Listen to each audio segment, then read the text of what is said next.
Yeah, so hello everyone. Thanks for having me here. I'm Peter from Gnosis AI, and today, this thing is not working. So today I would like to present something, but maybe not. Can you help me? Okay, I'm there. Cool, perfect. So safe fraud protection from Gnosis AI.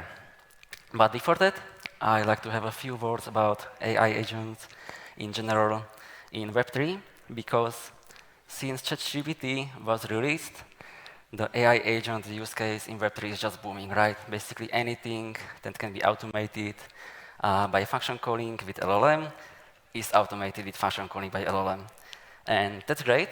So let's try it out as many stuff as we can, and something will stick and something will not.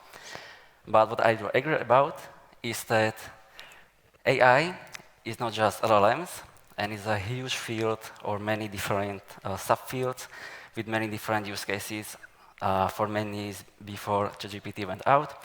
And in Web3, we could take some inspiration from Web2 and try it out. And one of those maybe kind of boring, but very important use cases is security. Because in Web3, we have our private key, and security for it is basically everything. If we lost it, then we are done. If someone steals it and transfers all the money from a wallet, then we are done as well. There is no one who will help us, no centralized entity that would recover the funds or anything, so our life savings could be at stakes. And for this, the Safe project, so the Safe Smart Wallet, is doing a very good job and solving many, many problems.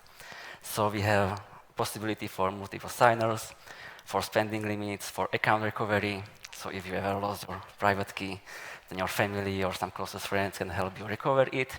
And with the latest upgrade, Pectra, even any EOA can become a smart wallet. So this is all great and solving many problems. However, there is still a lot of use cases that are judged by the end user. So there is so many scam tokens, just pump and dump schemes. There is blind signing. There are unsafe contracts. So it doesn't matter if the contract is unsafe because of some honest bug from the developer, or it's a malicious actor that wants to steal everything from you. It's a problem in any way. And even the most advanced, tech-heavy users of Web3 are sometimes doing blind signing. And all of this is judged by the end user. And it's perhaps fine, as long as the Web3 users, as is right now, the average user is probably very technically knowledgeable and knows what it's doing. However, if you want to onboard millions or billions of people, there should be some layer of security. And for this, I'll say that standard banking systems in Web2, at least the better banks, are doing quite some fine job. So there is perhaps thousands of attack vectors that are being checked for when you are paying with credit card, when you are sending some money to a different bank account, and similar stuff. And for that, there are hard code rules, there are some algorithms, a lot of machine learning, not necessarily LLMs. And if at any point your bank thinks that your transaction is for some reason malicious, that your credit card was stolen or anything, they will block it and perhaps even call you in a few hours about this transaction that, hey, is it really you? Is everything okay, or what's happening? At least it was the case for me a few times in the past. But in Web3, we don't have this. So the private key, if I pay something from my wallet today, like right now, and in a few seconds someone tries to use it from around the globe, no one really cares about it, because private key is everything. And so for that, I would like to introduce you agent in cosigner.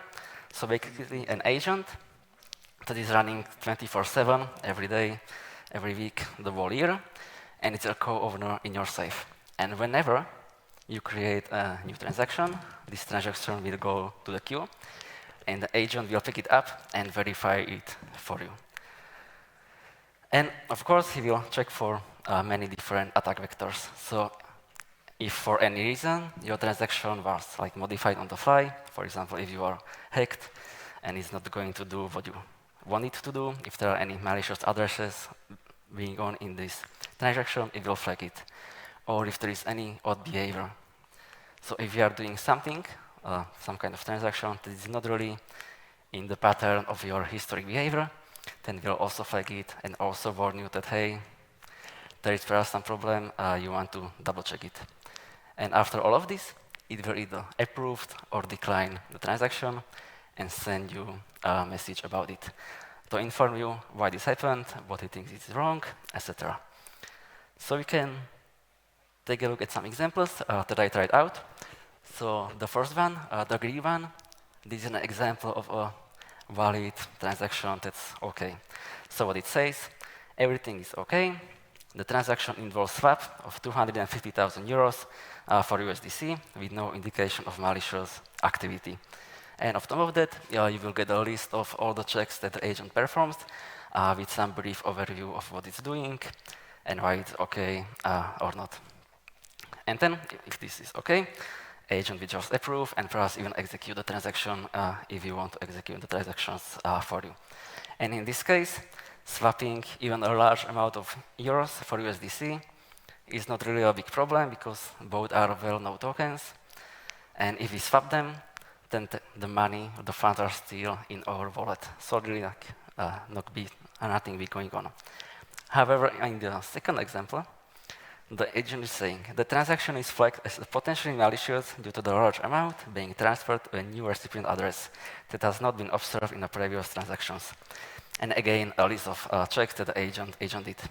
And in this case, even though the amount of money is 20 times lower than in the first transaction, this one is potentially malicious or something weird is going on because a lot of money is being sent to an address that you never interacted with before. So what's happening? Is that something you really want to do? Or is that someone hacked your account at your computer, I don't know, and is just sending all of your money to his or her wallet? But in any case, of course, the agent decision is not final. So in the case he flagged it as a malicious, you will receive this on-chain rejection in your safe. You can read the agent message and decide for yourself, do I really want to go with this transaction through? And is this OK because, I don't know, it's my new friend or a new employee in the company? Or you can be like, OK, this is wrong, I will just reject it, and then you can debug how this happened, why this happened. And so to sum it up, it's an agent cosigner, and it's open source. So you can run your own agent. Right now, a few agents are running on Gnosis servers. Then you can use as consigners to yourself if you want.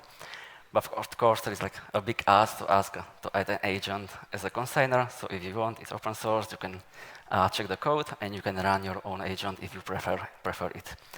And of course, it's good to mention that agents' permissions are limited. So even if you have this agent as a cosigner in your safe, and for any reason the owner of this agent becomes malicious or the private key is leaked or whatever, agent cannot just steal all your money. So the permissions are limited, and he cannot do just anything. However, it's still a big ask to act as an agent as a cosigner. So if you want, it's also available as an API or web application that you can find in this QR code, where you can verify basically any transaction on safe without adding as a cosigner or doing anything with your wallet. So you can just try it out and see for yourself if this is working for you or not. And right now, it supports Ethereum and Gnosis chain. And that's about it. So there's the same QR code. There's the link for the website. And you can also reach out in the Gnosis Discord, the Gnosis AI channel. And thanks for the attention. Yeah. Thanks a lot, Peter.